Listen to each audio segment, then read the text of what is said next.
To my dear and once happy family, greetings from the hell of Gallipoli. I never intended to write this letter to you. In fact, I'm not even sure I want to talk to anyone or see anyone's face anymore. But don't mind me calling this place hell. It is actually quite beautiful. Before everything was covered in dust and dirt, there were abundant olive trees, cheerful red poppies blooming everywhere despite the war, the heart-wrenching beauty of the sunsets painting the peninsula red, and the nightingales of Gallipoli. If there's a small piece of my soul still intact here in Gallipoli, it's because of the nightingales. When we're not killing Turks or being killed by them, we watch the magnificent sunsets of Gallipoli. Knowing that the sun setting into the Aegean Sea had just risen from the Pacific Ocean, lighting up the next day in New Zealand, is a painful thought, but this pain is short-lived. Soon after, I harden again. I go hours without feeling or hearing anything. In the meantime, I just look, hide, shoot, fix bayonets, kill enemies, pick off lice, gnaw on the dry biscuits, crackers, and pieces of dried meat they give us as food.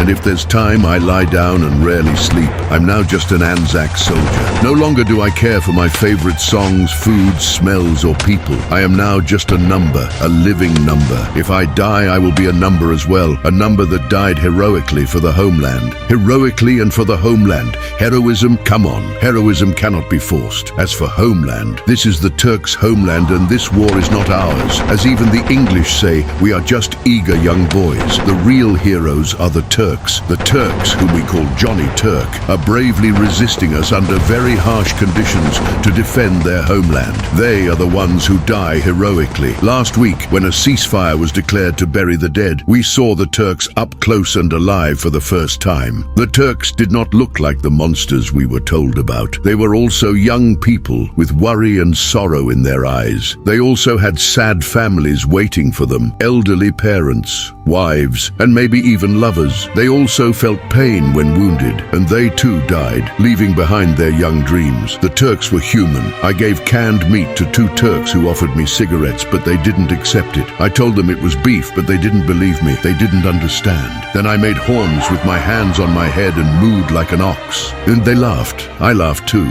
There on the battlefield, surrounded by the corpses of soldiers, we were enemies laughing together. One of the Turks who offered me cigarettes asked in surprise, "You know English?" I said, "I'm not English." Then he extended his hand and said, "I am Turk." I took the hand extended to me. There on that hill where the bloodiest battles of Gallipoli took place, we shook hands. How could I be an enemy to this man now? Why had I been his enemy in the first place? At that moment, my enemy became my Turkish friend. I refuse to die in this war. This is not my war, but I have no desire to live either. God forgive my sins. I love you all very much. Forever your son, Alistair John Taylor.